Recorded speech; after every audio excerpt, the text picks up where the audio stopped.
¿Qué tal? ¿Cómo están? Bienvenidos, bienvenidas a WhatsApp, este streaming de energía en el que tratamos de hablar de esta agenda tan estratégica e importante para el desarrollo del país de la manera más sencilla posible.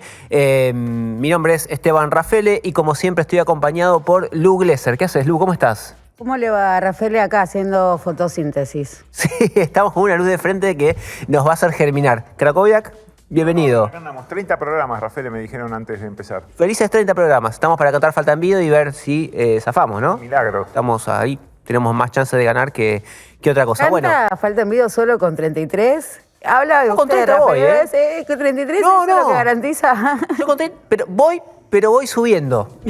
Empiezo con un Pero no con menos, o sea, no cantás con No. dos figuras, no cantás. No sé, después de Eternauta me dieron ganas de, viste, la escena, la primera escena del partido de truco, una de las primeras escenas donde dice, vos me estás cagando. Igual con 30, 33 canta cualquiera, ¿no? Bueno, claro. Obvio cantar por nada. Está bien, bueno, pero acá no somos valientes.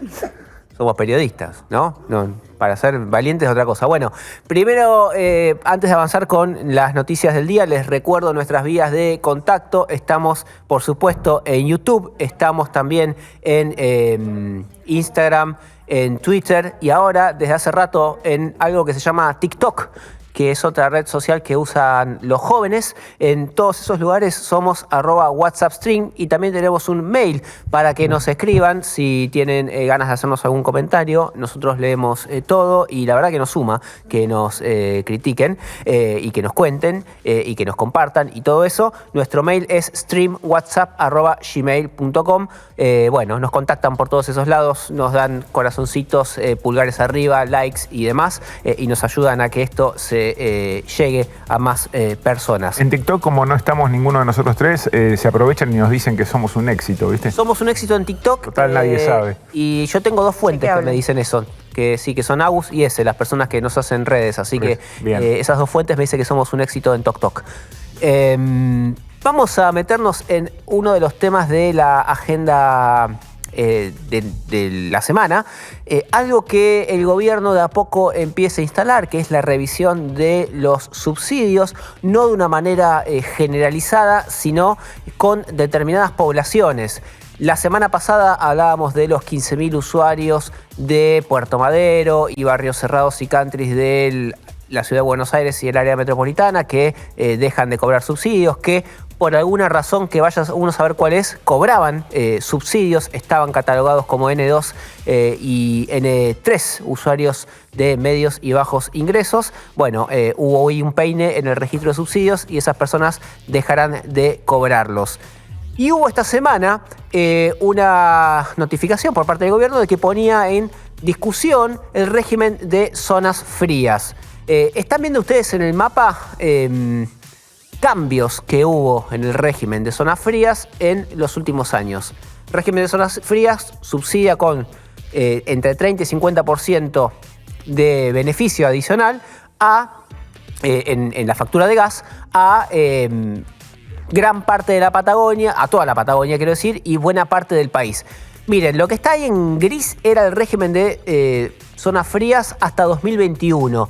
2021, como ustedes ven, con el gris oscuro se marca de La Pampa para abajo y también tenés una parte del noroeste del país, de la Puna, donde si ustedes tuvieron la posibilidad de ir, deben haber atravesado o viven ahí, deben haber atravesado ese frío seco y bastante profundo que hay, sobre todo en el invierno. Bueno, en 2021 eso cambia, se expande radicalmente por una ley que impulsó en aquel momento Máximo Kirchner con Federico Bernal, era, ¿no?, el titular del Enargas. Y Massa. Massa también. Sergio Massa también, gracias Craco. Y se pinta más de la mitad del país de celeste, lo ven ahí en el mapa de la derecha, que esa es la cantidad de población alcanzada a partir de entonces por el régimen de zona fría. Régimen de zona fría implica que estos usuarios reciben la factura de luz, de gas, perdón, con una bonificación de entre 30 y 50% que se carga, o la ley por lo menos lo dice, con un cargo extra que paga el resto de la población que accede al gas de red. Lo que está excluido de ese mapita celeste es el área metropolitana de Buenos Aires, la ciudad de Buenos Aires y el conurbano, y por supuesto el noreste del país lo ven ahí. Después el resto, todo pintado de celeste, todo dentro del régimen de zona fría. Bueno, esto incluye más o menos al casi 50% del país. Adentro. Sí, en cuanto a población, el mapa de la izquierda contemplaba 850.000 hogares aproximadamente y el mapa de la derecha unos 3.100.000 más. O sea, pasaron de 850.000 a 4 millones de hogares. 4 millones de hogares. Bien, eso es lo que se pintó de celeste a partir de 2021 y que el gobierno anuncia a partir de esta semana que pone en discusión, pero no para los 4 millones de hogares, sino para un grupo que detectó de 137.000, 140.000 usuarios que, dice el gobierno, no cumplirían con algunos requisitos. Por ejemplo, creo que tienen 2 medidores, informó, peinaron una base de datos, encontraron 2 medidores con el mismo titular y dice, no puede ser, este es un beneficio que debería alcanzar a uno de esos medidores.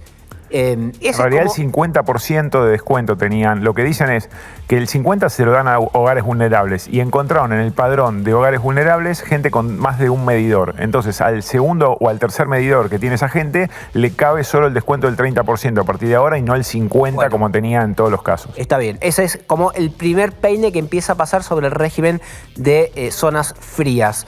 Pero detrás de esto está, te diría yo, en discusión algo que...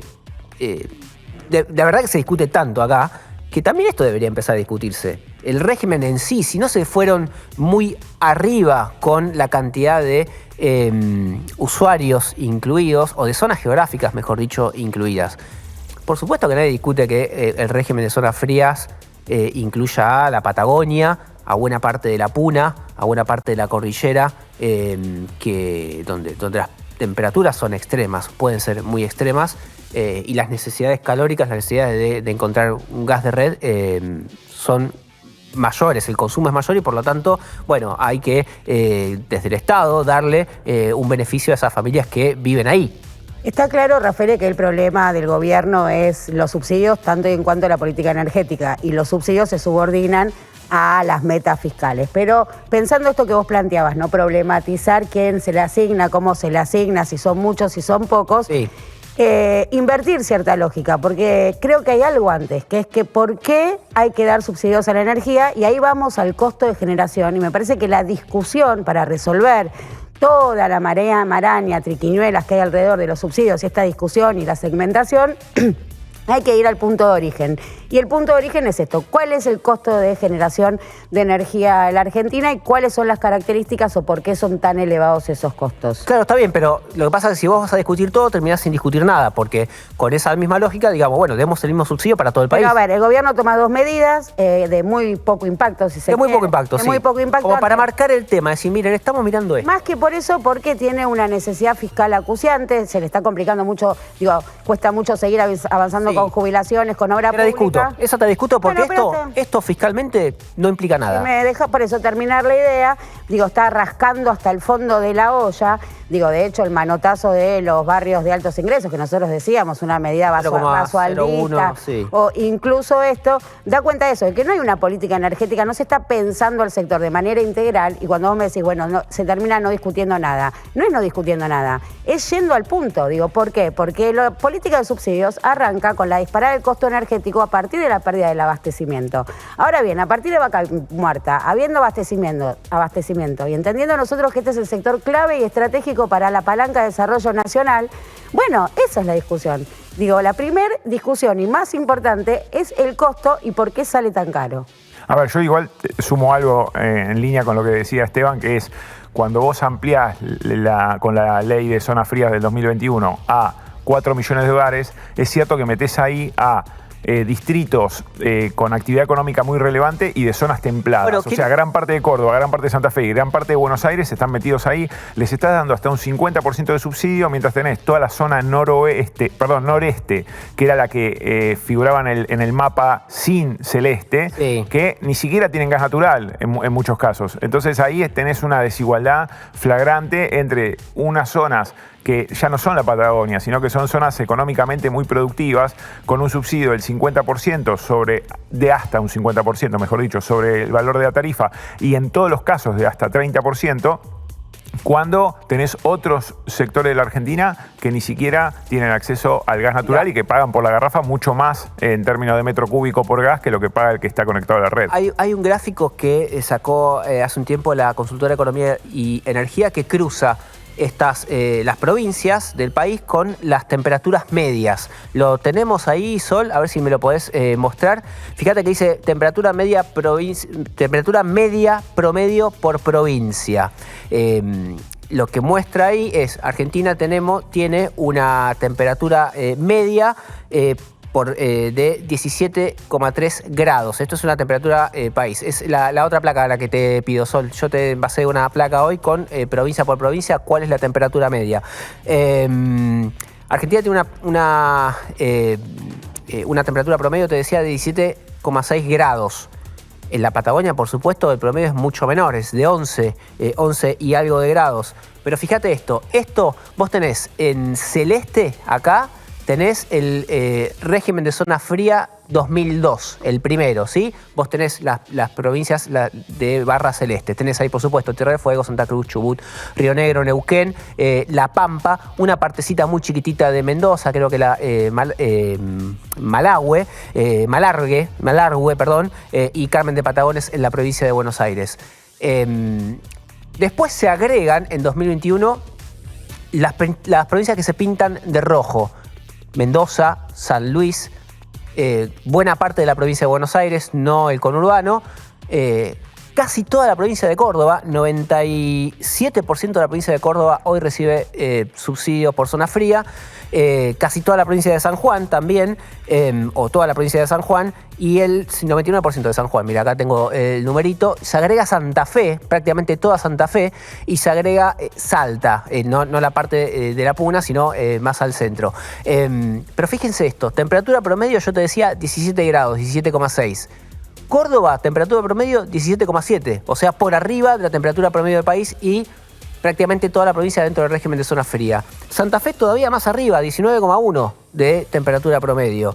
En Salta la temperatura promedio es más alta, es de 20,6. Entiendo acá que también tenés como mayor disparidad, ¿no? Entre invierno y en verano, y si tenés una zona bastante, la zona cordillerana, un poco más fría. Pero ahí es donde empieza a plantearse la lógica de ¿zona fría o cuál es la lógica de que haya tarifas diferenciales de estas provincias versus las otras? ¿Por qué, por ejemplo, el conurbano bonaerense, que tiene una temperatura similar a la Santa Fe o de Córdoba, no tiene este subsidio que sí tienen el Gran Rosario, por decirte algo? Bueno, estas son las cosas que me parece que están como descalzadas. A ver, en 2021 tuvo una intención claramente electoralista. Esto fue antes de las elecciones de medio término, después salió mal porque las elecciones esas el oficialismo las perdió. Fue cuando después se produjeron esas renuncias testimoniales de los ministros, no sé si se acuerdan, con Guado de Pedro a la cabeza, pero antes de eso era en el contexto de la campaña electoral y se buscaba de alguna manera generar apoyo hacia el gobierno a partir de una medida que para mí tuvo un claro tinte electoralista. No solamente electoralista, sino que se estaba discutiendo con el FMI en ese momento y había discusiones internas dentro del gobierno, con una parte del gobierno que decía, bueno, empezamos a quitar subsidios, y otra que pasó este proyecto de ley que se convirtió en ley. Retomando el punto donde abrís vos la discusión, Rafael, sobre cuán justo o equilibrado o simétrico es el régimen de zona fría, sobre lo cual podríamos profundizar, no creo que sea la discusión que esté dando el gobierno. Yo creo que el gobierno, porque de hecho ni lo está eliminando ni lo está poniendo en cuestión, simplemente está diciendo, los que tengan 2 medidores se lo voy a reducir. ¿Y por qué linkeo esto con la eliminación de los subsidios a los barrios de altos ingresos? Que vos decías, bueno, es muy poco, son 15.000 tipos, son 3 palos anuales, digo, no es nada. Bueno, una vez más, estamos en el invierno con un aumento exponencial del precio mayorista de la energía, no quiere trasladarle eso a los usuarios, y el último informe de la UBA da que el gobierno está cubriendo el 50% de la tarifa promedio. Sí. Entonces, lejos de eliminar subsidios, sigue teniendo una política de contención, porque con mucho cuidado y muy cauteloso, digo, ya concedió un aumento del VAT fenomenal, digo, ante el aumento del costo mayorista, el impacto de las facturas puede ser muy alto, no puede reducir por ahí y empieza, como decía antes, a rascar estos fonditos de olla. Absolutamente, no hay acá una discusión, me parece, sobre la lógica de los subsidios, sino que se va tirando y se va tratando de rasquetear. Yo creo que esa lógica se tiene que discutir. Me parece que esto es un ejemplo de que se tiene que discutir. El gobierno lo quiere discutir, pero obviamente no puede modificar una ley y por eso va por el margen tratando de toquetear algo de ese régimen de zona fría sin poder ir al punto central. ¿La ley base no le da facultad para hacerlo? No. Bueno. No. Ahora, vos fíjate este dato. Cuando se sancionó la ampliación de la ley de zonas frías en el 2021, se financiaba a esos 850.000 hogares con un 4,46% extra que paga el resto de las facturas del país. En ese momento dijeron, si elevamos de 4,46 ese extra que pagan los que no tienen zona fría, lo elevamos a 5,4, vamos a cubrir a los que ingresen a partir de 2021. Ese era un razonamiento que claramente superaba la lógica matemática porque yo te dije antes que pasaba de 850.000 hogares a 4 millones de hogares y ellos decían que eso se iba a financiar pasando de 4,46% del impuesto a 5,4%. O sea, a nadie le cerraba. Ahora el gobierno hace poco lo subió a 6 porque obviamente dice que está siendo deficitario ese sistema, que no se financia con eso, sino que se financia con aportes del Tesoro. Y lo que dicen puertas adentro de la Secretaría de Energía es que debería ser ese adicional que se le cobra a los que no tienen zona fría del 10% para entonces sí poder financiar a los que tienen zona fría. O sea que en realidad no solo no beneficias con el descuento a los que quedan fuera del área de zona fría, sino que les estás cobrando un adicional de 6% que debería ser del 10% si no querés que eso se financie con aportes del Tesoro. Bueno, este es el chino de los subsidios. Cuando se habla de qué hacemos con los subsidios y demás, es esto lo que hay que resolver de alguna manera. Pues esto no es solamente costo fiscal, también tiene que ver con la eficiencia, el uso de energía. Otra de las cosas que se mostraba ahí es que en las zonas en las cuales se les bonificó más el servicio, el consumo de gas de red aumentó más del 8% y en el resto del país fue en retroceso, porque el resto del país paga tarifas cada vez más caras. Cayó un 9%, en el resto cayó un 9%. Bueno, y entonces es como que termina siendo inequitativo, porque o lo pagamos todos vía impuestos o lo pagan los que pagan una tarifa sin esa bonificación adicional, que tienen que pagar un cargo extra del 4, del 6 o del 10% o de lo que fuere. Y este es un punto más, porque después podemos hablar de los subsidios a la energía eléctrica, que en un momento se concentraron mucho en el área metropolitana del país, o de la tarifa, de cómo se pisaba la tarifa en el área metropolitana versus el resto del país. Si querés irte al transporte, podés hablar del transporte. Tenés al gobierno nacional subsidiando el transporte en el área metropolitana de la ciudad de Buenos Aires, el conurbano, cada vez menos, pero lo sigue subsidiando, y cortó de raíz el subsidio para las líneas del interior, y eso hizo que la disparada de boletos sea mucho mayor en el último año y medio en otras ciudades del país. Bueno, son todas las complejidades de este entramado de subsidios cruzados que en algún momento va a haber que discutir en serio. Nosotros no lo vamos a discutir en serio, no nos da el tiempo, no nos da la cabeza, y hablando de tiempo, tenemos que seguir corriendo con el programa porque si no nos vamos a quedar sin, y vamos a darle paso ahora a nuestro querido amigo Diego Golombek con su cápsula científica. En este caso nos trae la famosa fórmula de Einstein, creo que era E igual MC, E igual MC al cuadrado o algo así. Bueno, Diego lo sabe mejor que yo. Ahí está. Léser también, yo no.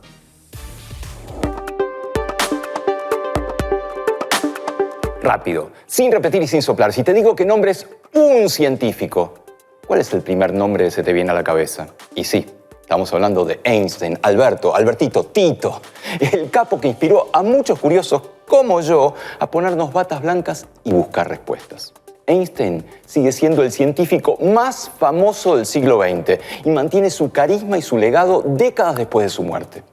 Einstein nació en Ulm, Alemania, el 14 de marzo de 1879 y siendo de origen judío ya se había mudado a Estados Unidos en 1933, el mismo año en que los nazis comenzaron a implementar políticas antisemitas extremas.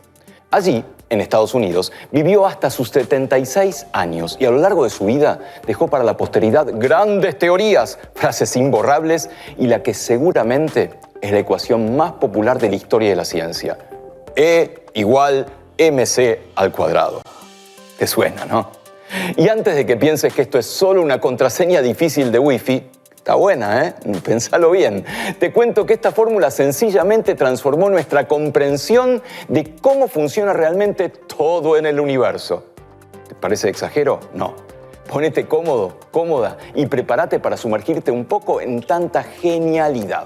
Destripemos esta ecuación mítica. E es energía, m es masa y c es la velocidad de la luz en el vacío, que es bastante rápida, ¿sí?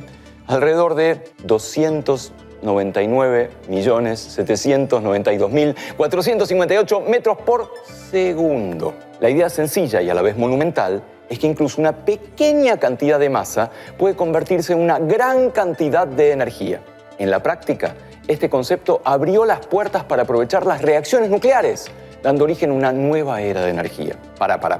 Antes de que Einstein llegara con su ecuación y su famoso peinado de científico loco, como el mío, la masa y la energía eran como primos en una reunión familiar, relacionados pero claramente diferentes.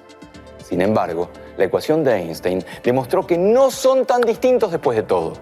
Pueden transformarse el uno en el otro, lo que fue una revelación para el mundo de la física, particularmente en el desarrollo de la energía nuclear, donde se libera gran cantidad de energía al cambiar la masa de los núcleos atómicos, como en las reacciones de fisión, que es división de un núcleo, y fusión, unión de núcleos. Muy a su pesar, esta fórmula también despejó el camino para la obtención de la bomba atómica. Pacifista convencido, siempre consideró que haber instado al presidente Roosevelt a financiar la investigación nuclear fue uno de los errores de su vida. El legado de Einstein va más allá de las aulas y los laboratorios. Sus ideas revolucionaron el pensamiento científico y se convirtieron en la piedra angular para avances en tecnología que todavía afectan nuestra vida diaria, desde cómo producimos energía hasta cómo vemos el cosmos. Einstein nos recuerda siempre cuestionar, explorar y reevaluar el universo que nos rodea en busca de esas verdades fundamentales que podrían estar esperando nuestra curiosidad. Como por ejemplo, un tipo de pelo largo que saca la lengua, medio raro, y que escribe en algún lado de su mente E igual a mc al cuadrado. Me lo dijo despacito, Diego, para que la aprenda. E igual mc al cuadrado. Así que ya me llevo algo de esta interesantísima cápsula. Vamos a darle pie a nuestro primer invitado del programa de hoy. Él es diputado, representa a la provincia de Neuquén y es Pablo Cervi, presidente del bloque de la Liga del Interior. Pablo, bienvenido a WhatsApp. Gracias por venir. ¿Qué tal? Buenos días. Gracias por la invitación. Bueno, por supuesto que hablamos mucho, largo y tendido acá de Vaca Muerta, de las oportunidades de desarrollo y demás. Hoy concentra buena parte del músculo inversor, digamos, buena parte de los proyectos de RIGI están atados de una u otra manera a la exportación que puede generarse tanto de petróleo como de gas. ¿Cómo se ve desde la provincia eso, más allá de tener todos los ojos del país ahí? Digo, ¿qué oportunidades de desarrollo hay también dentro de la provincia a partir de lo que genera Vaca Muerta? Sí, como bien decís, realmente es una gran oportunidad para Argentina, no solamente de abastecernos de energía, sino también de poder exportar. Y en ese sentido se ha generado un gran desarrollo, ¿no? Creo que a partir de lo que se venía haciendo, pero del cambio de paradigma, ¿no? De un paradigma de escasez o que privilegiaba el autoabastecimiento a un paradigma donde se pueden generar contratos en firme de exportación o de gas o de petróleo. Y creo que eso a partir del RIGI también, que bien nombrabas, se están desencadenando inversiones importantes ahora, pero que repercuten también, ¿no? en Neuquén en un crecimiento de la actividad muy fuerte, una saturación de la infraestructura, más allá de que hay expectativas, se ve que llegan alrededor de 25 familias por día a Neuquén a radicarse, es un tema, ¿no? Porque muchas veces no es que esté el empleo para generarlo, el ritmo lo siga, o la oportunidad de que haya vivienda, pero esto es realmente un imán y a la par del desarrollo, se produce una crisis de crecimiento, ¿no? Sí. Tenemos la famosa enfermedad holandesa, que los costos que vas a pagar al supermercado, los costos de un alquiler, en Añelo, por ejemplo, está un departamento de un dormitorio, está alrededor de 1,5 millones de pesos, ¿no? Alquilar. Entonces vos decís, gana bien, pero también cómo hace para vivir el policía o el que no vive del petróleo, el policía, el docente. Creo que están generando ese tipo de actividades y básicamente hoy lo que hay es una saturación de la infraestructura que es preocupante, ¿no? ¿Y cómo se acomodan, en este caso Neuquén, pero el resto de las provincias, a esa lógica que parte del gobierno nacional, que es incentivar a pleno toda esta oportunidad, sobre todo exportadora, que se genera con el RIGI, que genera inversiones, que están los proyectos para ampliar la capacidad exportadora, pero por otro lado el Estado Nacional se corre lo que es la inversión en infraestructura? Entonces, lo que son rutas nacionales, por ejemplo, y demás, se los patea para que hagan algo las provincias. ¿Cómo se lidia con ese doble estándar, digamos, de por un lado favorecer la maximización de un negocio, pero por otro lado no aportar lo que ese negocio también necesita para darle bienestar a las comunidades? Bueno, tocaste un punto muy importante y como te decía, hoy la infraestructura puede ser uno del cuello de botella del desarrollo de Vaca Muerta, porque uno de los principales insumos para la fractura es la arena, por ejemplo, y principalmente viene Entre Ríos y hoy ya está habiendo un problema de saturación y como bien decías, las rutas nacionales, en el caso de la Ruta 22 lleva más de 10 años en ejecución y parada mucho tiempo, que es una ruta importante, o en mal estado otras rutas nacionales. Después hay muchas rutas provinciales que están dentro del ámbito. De hecho, yo en su momento presenté proyectos de nacionalizar esas rutas, ¿no? Entendiendo que se pudiera avanzar más rápidamente con la infraestructura. Pero hoy se presenta este nuevo paradigma, lo que plantea el Gobierno Nacional, de que sean los privados los que lo hagan, ¿no? En ese sentido, está avanzando en algunas iniciativas con empresas petroleras. YPF se comprometió a faltar alrededor de 90 kilómetros de una ruta estratégica dentro de lo que es Vaca Muerta, la ruta 17 y 7, y después también están la circunvalación de Añelo. Hoy cruzar Añelo en horario pico te lleva casi 40 minutos, ¿no? Es un camión que vaya a trabajar, aquellos que van en combi a trabajar les lleva ese tiempo y creo que es de los grandes desafíos. Y si hoy la infraestructura, por ejemplo, de transporte, nombrabas el RIGI, hoy el Vaca Muerta Sur, el caso de lo que es GNL, hay en marcha proyectos importantes, que la iniciativa privada se pone en marcha, se genera el proyecto y se lleva adelante.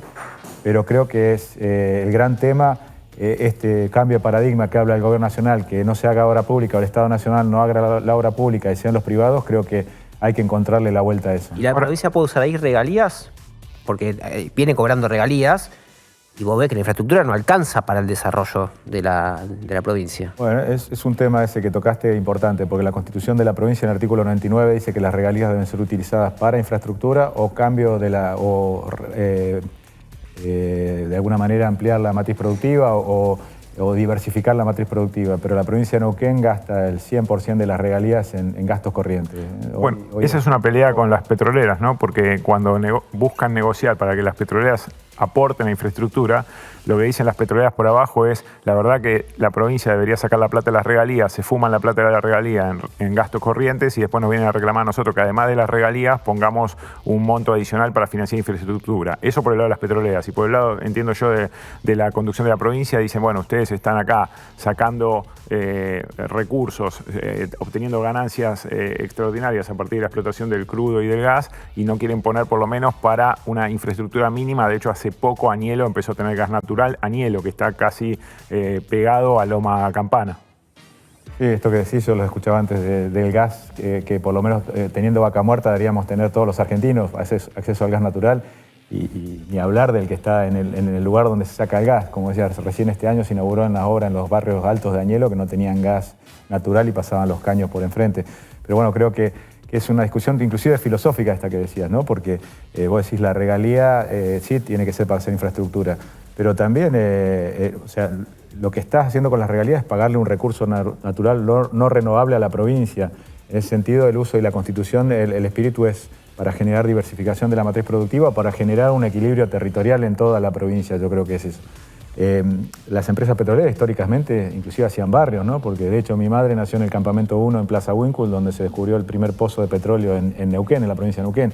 Las petroleras invertían en infraestructura, invertían sobre todo en lo que era vivienda y en lo que era la posibilidad de contener al personal en buenas condiciones.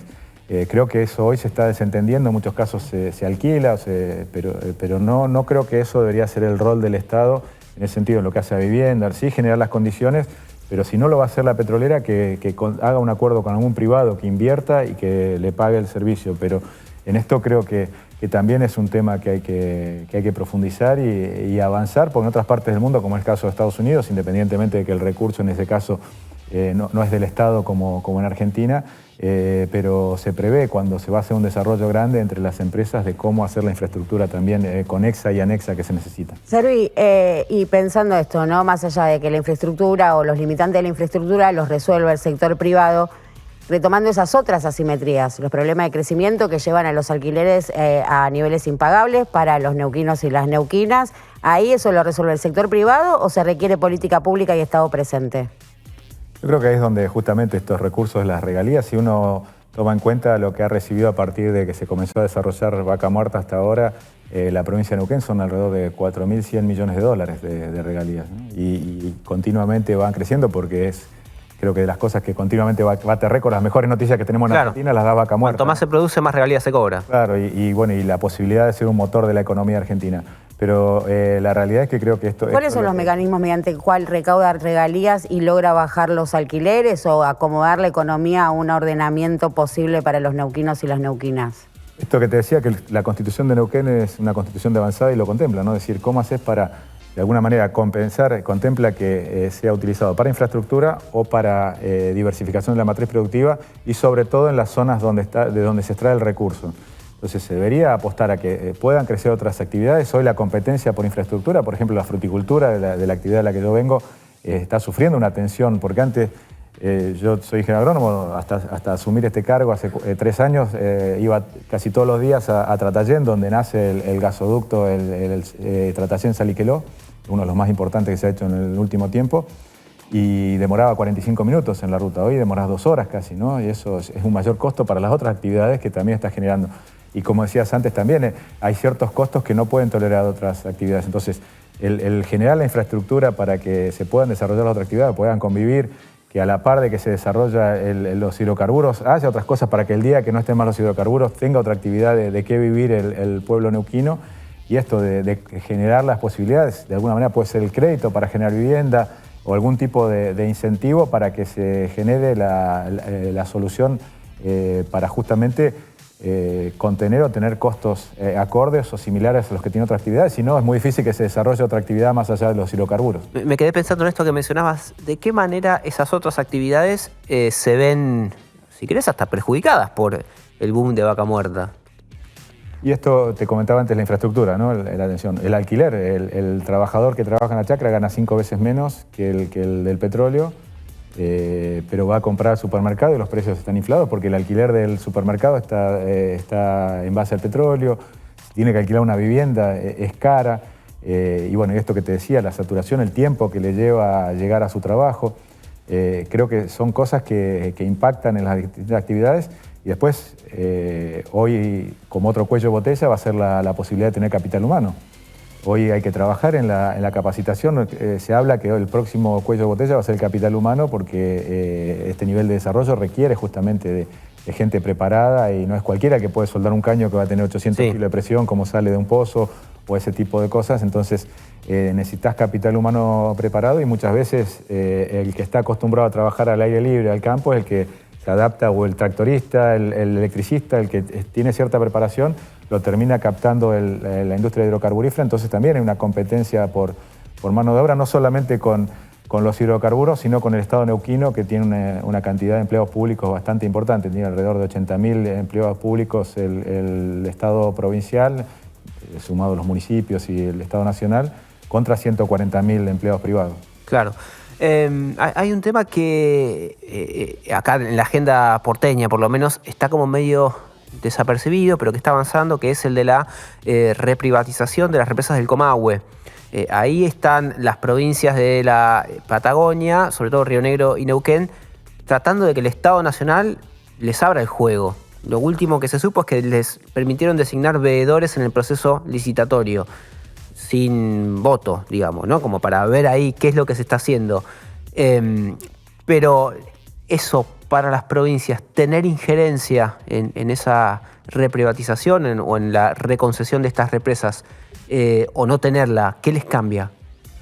Yo creo que esto lo que está haciendo ahora es vencer una concesión que hubo, una privatización entre comillas, porque... La concesión, sí. La concesión, porque el bien sigue siendo del Estado. El Estado Nacional entiende que es del Estado Nacional, por eso un poco viene el resto, ¿no? Pero la realidad es que esa concesión se había hecho previo a la reforma de la Constitución del 94. La Constitución del 94 aclara que los recursos naturales son de las provincias. Y ahí viene otra discusión, ¿no? El Estado Nacional se reserva el salto de agua de alguna manera por un principio del derecho francés. Entonces lo que argumenta el Gobierno Nacional, que primero que la construcción de las hidroeléctricas en su momento fue del Gobierno Nacional, uno puede decir ya están amortizadas porque tienen más de 50 años, es una discusión que está dando vuelta, pero dicen, bueno, el salto de agua es nuestro. Entonces, ¿qué dicen las provincias? Pero el agua que pasa por el salto es de las provincias. Y ahí hay una discusión que creo que también de alguna manera las provincias se durmieron en ese momento o en algún momento y hoy terminan siendo veedores de alguna manera del proceso, pero entiendo que lo que hay que lograr es un buen proceso de reconcesión, como los contratos originales, ¿no? Porque hubo todo un proceso de que se pagaba menos, por ejemplo, la energía generada por hidroelectricidad que la generada por termoeléctrica. Entonces lo que hay que volver a pagar el recurso similar a lo que vale, pero en los contratos de concesión se contemplaba que se pagara el costo, el mantenimiento operativo, se contemplara el mantenimiento pesado, que a veces hay que cambiar turbinas, eso que hoy lo estaba haciendo el Estado Nacional, y a su vez un porcentaje que se usara para construcción de nuevas fuentes de energía renovable.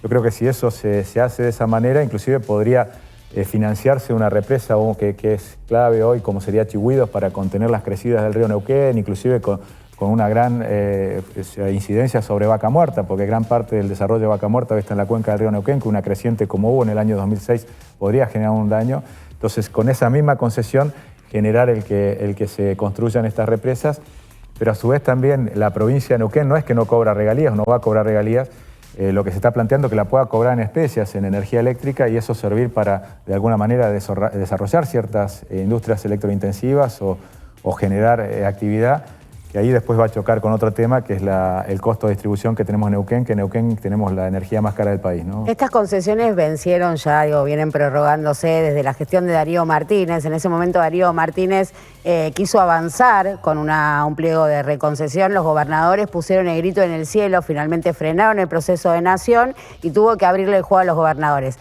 Ahora, Servi, lo que estás planteando vos es que este escenario es totalmente distinto, que ya está perdido ese juego, eso que pedían las provincias de ser socias justamente de esta nueva concesión, de operación, de mantenimiento, de reprivatización, vaya a ser cual fuere el proceso, ya lo entregaron, ¿no?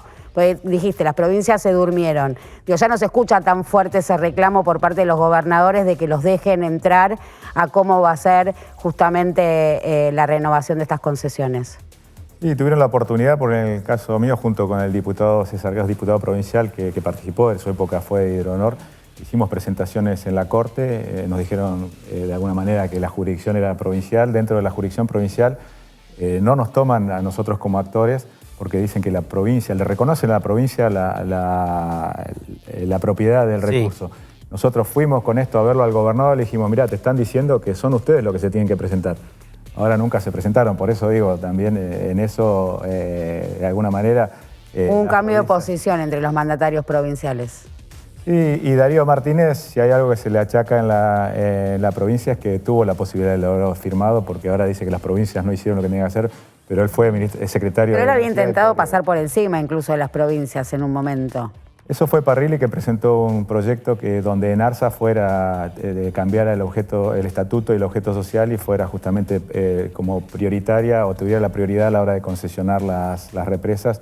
Y en ese ámbito se demoró y después, bueno, vino el cambio de gobierno y ya, como decís, está prorrogada casi que irregularmente, ¿no? Porque se contemplaba un año, ya llevamos casi 2 años de prórroga y todavía no se termina de definir. Te hago una más, Pablo. Recién mencionabas Chihuido, una represa que se iba a hacer primero con financiamiento ruso, después eso se cayó, después iba a ser con financiamiento alemán, también quedó en stand-by, pasaron 2 gobiernos en el medio, primero el de Macri, después el de Alberto Fernández, llegamos al gobierno de Javier Milei, que dice yo no hago obra pública. ¿Qué futuro le ves a esta represa? Y hoy la realidad es que la generación de energía está en tercer lugar, ¿no? Primero control como puesta de prioritaria a la hora de la obra, ¿no? Está en primer lugar contención de crecientes, que ahí habría que ver la posibilidad de que si hubiera una creciente, como ha habido la creciente del siglo, que son 12, 13.000 metros cúbicos en el río Neuquén, que normalmente trae 200, 300 metros cúbicos, y ya pasó en el 2006 algo parecido. Creo que está eso, después está el uso para riego y en tercer lugar recién el uso hidroeléctrico. Lo que pasa es que también hay una cuestión con la licencia social cuando se hicieron las represas. Cuando se hizo el Chocón se dijo que iban a regar 1 millón de hectáreas. Creo que hoy riegan el parque de la villa que hay alrededor nomás con eso, ¿no? Entonces también hay una cuestión de cómo lo haces y para qué, y si fuera iniciativa privada habría que contemplarlo en ese sentido, pero creo que también es difícil cuantificar ese pasivo contingente o decir qué no pasivo contingente, ese riesgo contingente que sería la creciente y cuánto daño podría hacer y que alguien esté dispuesto a invertir, porque si fuera por la generación eléctrica que daría, no sería redituable o no se pagaría la inversión. Está bien, pero esa obra que vos decís, hay que hacerla para controlar la creciente del río. Ver qué privado está dispuesto a hacerla es como, ¿cuál sería el negocio de hacerla si no aparece ahí la nación o la provincia para decir yo tengo que hacer esto por una cuestión de no correr riesgos, de que mi comunidad y mi pueblo productivo no corra riesgos? Y ahí estaba lo que te decía, tenés la reconcesión de las 5 represas importantes sobre el Limay y sobre el Neuquén. Está contemplado esa posibilidad, está bien que la parte del Limay está compartida con Río Negro, pero lo que le tocaría de estos contratos, ¿no?, que contemplan la producción de nuevas o financiar otras energías alternativas, energías renovables, tranquilamente Chihuahua sería energía renovable y podría financiarse con eso. Yo creo que calzar eso sería ideal porque daría también esto que hablábamos del equilibrio territorial, ¿no? La zona donde está Chihuahua es justamente una zona deprimida de la provincia de Neuquén.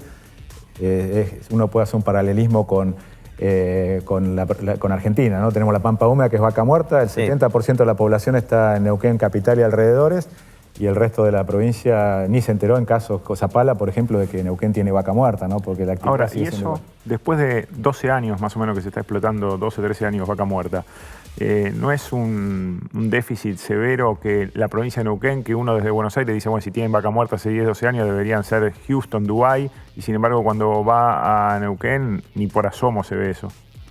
¿Cuál es la responsabilidad ahí? ¿Es de la gestión política, es de las petroleras, de que no aproveche mejor toda la ganancia que genera vaca muerta en mejorar la infraestructura, mejorar la calidad de vida de los propios neuquinos? Y yo creo que el gobierno de 62 años del mismo color político y que esta última elección se vendió como un cambio, la realidad es que es una continuidad de las mismas políticas que teníamos, ¿no? Entonces, esto que el Estado se termina gastando el total no solamente de los ingresos de coparticipación y los impuestos provinciales, sino también las regalías, o sea, incumpliendo la Constitución provincial. Y en ese sentido, lo que vemos con este gobierno es que sigue la misma dinámica. Han crecido los ingresos. El año pasado el presupuesto de la provincia fueron 2.400 millones de dólares. Ahora estamos este año en 5.000 millones de dólares. Así todo no termina alcanzando para sostener el peso del Estado, que cada día es más grande. Se terminan reconociendo aumentos de sueldos, de categorías que van agrandando, a pesar de que cada tanto echan alguno para decir que llegaba tarde o que hace 3 años que faltaba, lo echan para decir que pusieron la motosierra en marcha. La realidad es que el costo del Estado y el tamaño del Estado sigue teniendo una proporción, el gasto corriente alrededor del 70 y pico, 80% del presupuesto provincial, y un nivel de endeudamiento. Neuquén es una de las provincias más endeudadas del país, con alrededor de 1.500 dólares por habitante, que también los servicios de la deuda, sin pagar capital, ¿no? Los servicios de la deuda se comen el presupuesto. Pablo, muchísimas gracias por tu tiempo y bueno, será hasta cualquier momento. Gracias. Nosotros seguimos acá con WhatsApp. Tenemos que dar paso ahora al siguiente informe. Estuvimos en el segundo Congreso del Desarrollo Energético, segundo Congreso para el Desarrollo Energético, con un foco interesante, que es en la interacción entre la energía y la industria y la necesidad de fortalecer esta sinergia que en algún punto parece olvidada.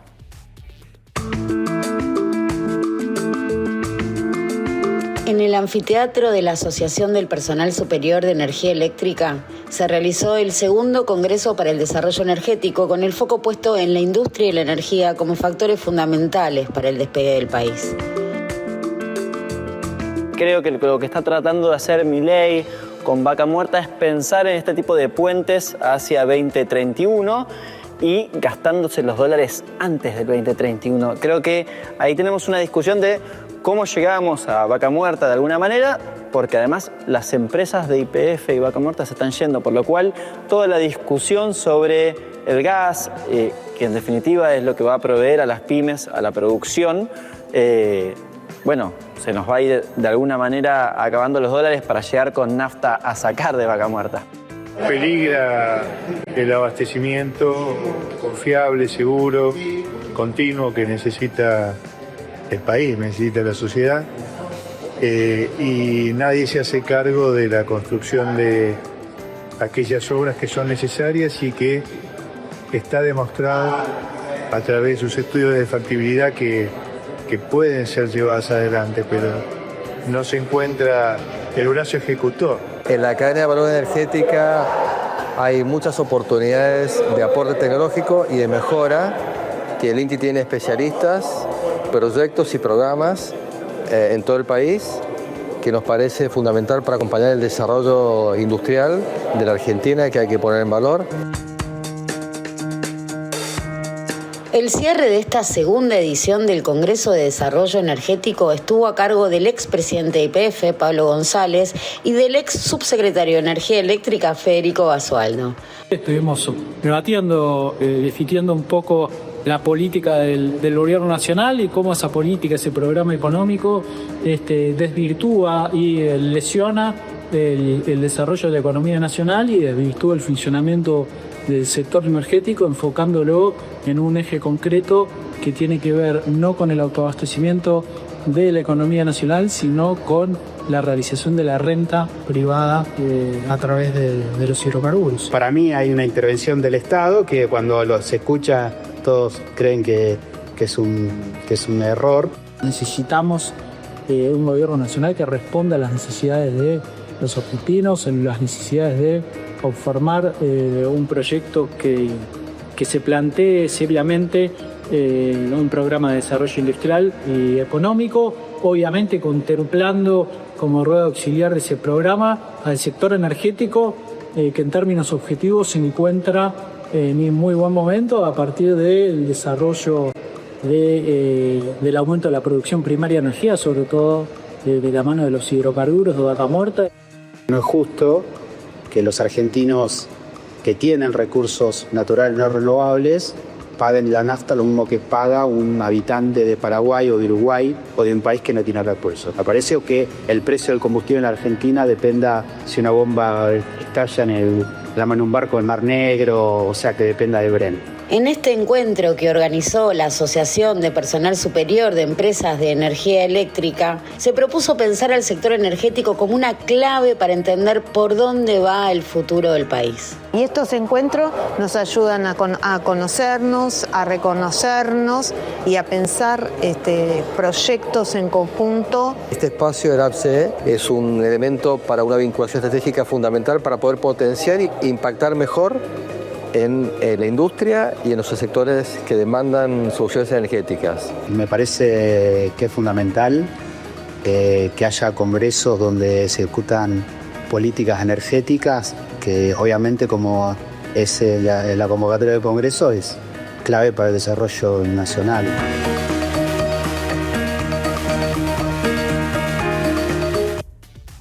Habrá notado que el informe contó con la locución de nuestra Negra Bernasi y Gata Varela. Hablo de Luciana Glesser. Con voz de señor. Bien, bien, la verdad. Pensé que estaba impostando, que no se me iba a notar que era yo. Se notó, costó, pero tenemos un oído afilado. Recibimos ahora a Mara Rivera. Ella, además de ser la secretaria técnica y de Relaciones Internacionales de la Asociación de Personal Superior de Empresas de Energía. Estoy leyendo todo esto porque es muy largo, pero además de eso fue una de las organizadoras de este evento y tiene la deferencia de venir a visitarnos. Bienvenida, Mara, ¿cómo estás? Bueno, ¿cómo andan? Gracias por la invitación y estuve viendo el video hermoso, el compilado que armaron. La verdad que fue un congreso que ahí mostraron el resumen de lo que fue, hablando de lo que es la producción, el trabajo, la industria, qué pasa hoy en esos sectores, cuál es el rol del Estado que está tomando el gobierno de Milei. Así que fue un debate bastante nutrido porque nos llevamos mucha tarea, que hay que repensar las políticas energéticas, reconstruir lo que se está viviendo hoy. La verdad que va a ser bastante difícil, pero bueno, también hay que ponerse en cara a la realidad y ver cómo podemos reconstruir esta realidad que estamos viviendo ahora. Es interesante, lo pensaba mientras miraba el informe, que hoy es como una posición minoritaria en el debate esto de, bueno, busquemos sinergias con la industria, que no seamos un enclave de producción petrolera y de gas y nada más. Hoy cuando vos hablas esto con cualquier analista, te destaca las condiciones de Vaca Muerta y cuando tirás una segunda pregunta sobre lo demás, bueno, sí, armar algún entramado productivo que abastezca a esta industria, pero hasta ahí llegamos. ¿Qué otro camino hay como para aprovechar ese recurso teniendo en cuenta también que venimos ya de años y años en los cuales pasamos de un déficit energético importante a un abastecimiento que se fue logrando con mucho esfuerzo también. Sí, yo creo que primero es plantear qué proyecto de país tenemos para pensar la pregunta, porque es muy importante, digamos, hablar de la energía eléctrica como el rol estratégico que tiene para nuestra nación, el servicio. Yo recién escuchaba al invitado anterior y creo que la energía y el agua tienen que estar como prioritarios en primer lugar. Entonces, primero, para pensar eso, qué proyecto de país tenemos, como para ver también cómo pasa hoy, que en la industria no se está apostando en la industria argentina, vemos lo que pasa en Tierra del Fuego, y un poco también el Congreso se pensó antes de las posturas que están hoy políticas, avasallando los derechos de las fábricas en Tierra del Fuego, y justo se da el Congreso en este marco, y bueno, y repensar eso, qué hay como Estado, si estamos hablando de un Estado presente. No nos olvidemos que la energía eléctrica en nuestro país está privatizada hace más de 30 años, entonces queremos empresas privadas, queremos empresas estatales. La Argentina ya tuvo esos escenarios, estuvo en lo que es el AMBA, que se concentra el 40% de la generación y la distribución del país, con la empresa SEGUE, la empresa de servicios eléctricos en Gran Buenos Aires, y ahora tenemos, después de 30 años, las empresas privatizadas, y vimos la diferencia entre una y otra empresa, cómo está el Estado presente en la energía eléctrica y cuando no lo está. Entonces, bueno, creo que desde la construcción del pasado tenemos para proyectar futuro, pero con qué tipo de gobiernos lo podemos proyectar. Eso es una... Ahí no, te escucho y me acuerdo de la primera etapa del gobierno de Néstor y Cristina Kirchner, donde esta sinergia se veía, digamos, había energía barata que permitía desarrollar a otros sectores productivos, a las industrias. Eso no terminó bien porque la cuenta de subsidios se fue agrandando demasiado y se fue haciendo insostenible, mientras que el abastecimiento también se fue perdiendo porque faltaban inversiones para seguir poniendo en marcha toda esa mayor cantidad de energía que se necesitaba. ¿Qué falló ahí o qué otra vuelta se le puede dar para no volver a repetir eventualmente aquellos errores? Sí, primero siempre la pregunta fue por qué no reestatizamos en ese momento. Ajá. Y también hay una lógica de que cuando se privatizan las empresas en los años 90 se genera el ente regulador. Obviamente ante una regulación privatizadora, que la quita de concesión no es fácil, digamos. Para quitar la concesión vas a un juicio internacional, porque en ese momento eran empresas internacionales, entonces un costo muy alto. Y después la otra cuestión de cómo estaban las empresas en ese momento, o sea, cuánta plata había que reinvertir, por eso se hizo un plan de subsidios. La revisión tarifaria integral existe hace muchos años. El tema es el rol que tiene el ente, que es el ENRE, que no tiene forma, porque se creó la privatización y está pensada para favorecer al sector privado, a estas empresas que vienen a hacer negocio con la energía eléctrica. Entonces, es muy difícil en contexto, pero sí también decir después de tantos años que ya tiene que ser una decisión política, porque no podemos tener a los usuarios cuando hace frío o cuando hace calor, en lo que es el AMBA, con cortes de luz prolongados, que cuando nosotros hablamos de cortes de luz y vamos a otros países a contar que teníamos cortes de luz de más de 3 días, de 5 días, Chile, Brasil nos decían no puede ser, y hoy Chile y Brasil tienen el grupo Enel en ambos países y están sufriendo esos tipos de cortes. Entonces, pensar para qué vienen estas empresas multinacionales y lo que generan en el servicio, el desgaste que generan en el servicio técnico, y en el medio está el tema de las tarifas que no se resuelve. Entonces hay toda una cuestión de ver el marco regulatorio que no es favorable, pero sí yo creo que después de tantos años hay que tomar una decisión política y hacerse cargo de este servicio. Ahora, Mara, la calidad del servicio de las eléctricas, sobre todo de Sur, fue pésimo, está a la vista de todos. Pero cuando vos hablas también con las empresas, ellos te dicen, bueno, en algún momento lo que salía un café era lo mismo que pagaba una persona por la factura de luz de todo un mes. Entonces es difícil con lo que sale un café sostener una red eléctrica, inversiones, ampliación. ¿No hubo un error ahí también en pisar la tarifa como se la pisó durante tantos años? No digo al principio, en la salida de la crisis de la convertibilidad, sino muchos años después. Sí, se la pisó y además el gobierno puso plata, porque no solo es pisar una tarifa, sino que el gobierno le entregó a través de los subsidios plata a esas empresas. El problema es que esas empresas no invirtieron nunca. en el servicio. Y lo vemos claro en Edesur. ¿Por qué? Porque en Edenor hubo cambios.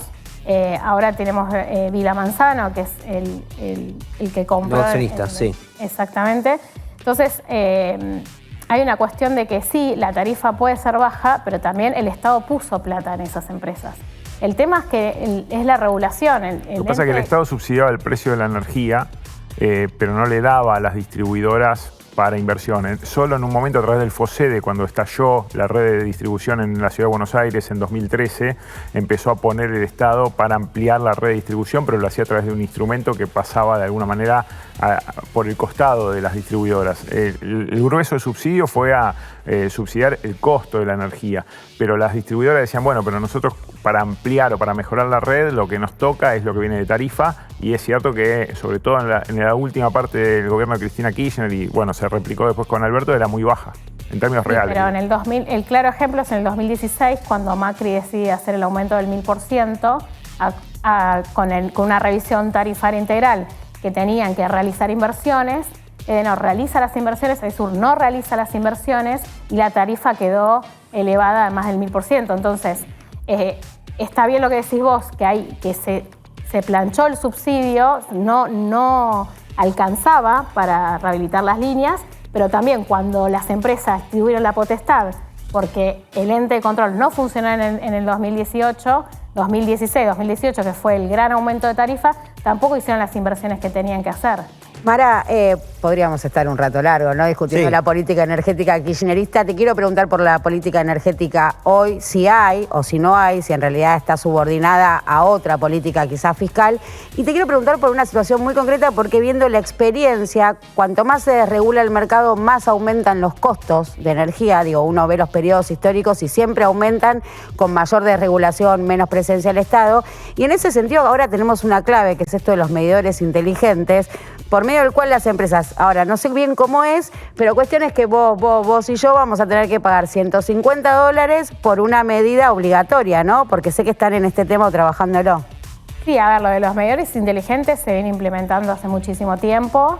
Hay una cuestión técnica de si funcionan o no funcionan, porque dependen de otras redes. Que no son las eléctricas. Pero es obligatorio, ¿no? ¿Cambiarlos? ¿Hay una obligación? Todavía no está implementado, son pruebas que se están haciendo, ya existen medidores inteligentes, no va a cambiar la calidad del servicio, digamos, en lo que respecta... ¿Qué te aporta el medidor inteligente? No, a las empresas le aportan en no tener gente para ir a tomar la lectura, o sea... Al usuario en nada, no le... No, puede ser la calidad de las mediciones que tienen por el COSENOFI, puede haber una cuestión de calidad. Había un lobby fuerte, ¿no? Para que sea obligatorio, ¿no hay un lobby fuerte para que sea obligatorio? Bueno, no puede ganar porque no hay quien lo pague. Igual eso está hace muchos años, las empresas lo vienen implementando, hay pruebas, errores por el tema de la transmisión, para que funcionen. No vienen muy inteligentes hasta ahora. No vienen muy inteligentes hasta ahora, y también pensemos que Argentina tuvo un retroceso en todo lo que es polo tecnológico y avances tecnológicos. Sí. Hay toda una cuestión ahí que lo veo difícil que se implemente de un día para el otro. Sí hubo una reconversión de medidores de los de disco a digitales, que pasó esto en el gobierno de Cristina. Digamos, se va aumentando la tecnología para que sean mediciones concretas, para que haya un corte real desde el medidor, pero no cambia, digamos, el servicio. Tenemos líneas todavía de la época de Segua, eso es lo que tienen que cambiar. Mara, sos una de las pocas mujeres que está en el Consejo Directivo de la CGT. Si no la única. No, el cambio de estatuto del último Consejo Directivo de la CGT entramos 50 y 50. Ah, 50-50. ¿Por qué? El Consejo Directivo, está bien. Claro, en realidad no en cargo, sino en una cuestión de que cada sindicato nombraba a un compañero y una compañera. Está bien, pero hay 50, las decisiones 50. Se siguen tomando. Las decisiones las sigue tomando un triunvirato, que son varones. ¿Sí? De todas maneras, digo, que seas directora técnica de un sindicato de este sector que se caracteriza o es machirulo por excelencia. Digo, habla de que APSE, o vamos a ver, Minucci, es una aliade que te permitió desarrollar esta carrera. Digo, ¿cuánto te costó? ¿Con cuánto de apoyo contaste de eso, que son todos hombres? Sí, lo que vino a marcar nuestro secretario general Carlos Minucci es que todo pasa por una decisión política. Fue a través del cambio de estatuto en el 2015, donde crea la Subsecretaría de Género e Igualdad de Oportunidades Esto genera un cambio porque asumo la primera es una mujer dentro del sindicato en el 2015. ¿Cómo es la composición en el mundo del trabajo del sindicato y de tus compañeros y compañeras? En energía somos el 10% de mujeres, el 2% está en las áreas técnicas y el 8% en las áreas comerciales y administrativas. Esto habla un poco del panorama de lo que es la segregación ocupacional en términos de la famosa brecha salarial que siempre se compara con términos internacionales y en Argentina está ahí en la segregación ocupacional. La brecha salarial es que los cargos mejor pagos los ocupan los hombres. Exactamente, porque nosotros tenemos una ley de contrato de trabajo y los sindicalizados tenemos un convenio colectivo que no nos permite tener esa diferencia. Igual remuneración por igual tarea. Lo que pasa es que la igual tarea la hacen todos tipos. Exactamente. Minucci es un aliado al final. Sí, Minucci es un aliado y tuvo la decisión política. Y después de eso, no solo asumir como mujer, sino en el segundo mandato se sumaron 9 mujeres más. Pero así todo en las empresas sigue habiendo un 10% de mujeres, que esa es una deuda pendiente que tenemos. ¿Y qué se hace para esa deuda, para que esa deuda pendiente se materialice o se concrete desde el lado de los trabajadores? Digo, después dependerá de las empresas que hagan algo ellas para... Es más complejo, porque eso viene ya arraigado de la educación, de las escuelas técnicas, que todo lo que es energías hay pocas alumnas. Entonces, hay pocas alumnas en carreras de ingeniería. De un 9% que se inscriben, se reciben el 1%. Entonces, ante estos bajos porcentajes, cuando las empresas te dicen, sí, tráeme currículum, yo no tengo problema en tomar a una mujer, no tenés currículum, vamos a buscar profesionales y hay pocos. Entonces, es un problema de la educación, que tenemos que hacer es cultural el tema. Entonces, nosotros vamos a dar charlas a escuelas técnicas, de hecho, lo puede contar Lu, que vinieron a escuelas técnicas al Congreso, tratamos de incluir las escuelas técnicas, que es el gran semillero que tenemos. Pero bueno, ahí tenemos que hacer un trabajo sobre los oficios masculinizados desde la educación. Mara, muchísimas gracias por tu tiempo. Bueno, gracias a ustedes. Hasta cualquier momento. Nosotros ya nos pasamos de tiempo, nos vamos a tener que despedir. Nos quedó un montón de info que compartiremos con ustedes la semana que viene. Si tenemos ganas o si no se avivan o si ustedes tienen ganas de venir y contar cosas, no sé, veremos. Pero en principio la semana que viene estaremos acá nuevamente. Muchas gracias, Lu Glesser, como siempre. Ha sido un placer, Rafael. El placer ha sido todo de Glesser. Craco. Lo sé. Hoy lo sé perfectamente. Ahora tengo muy claro que fue así. Fue todo tuyo, totalmente. Nosotros nos despedimos. Muchas gracias por estar al otro lado. Síganos, denos like, hagan todas esas cosas, compartan este material, ayúdenos a difundir. Y los esperamos acá la semana que viene en WhatsApp para seguir hablando de energía. Chau.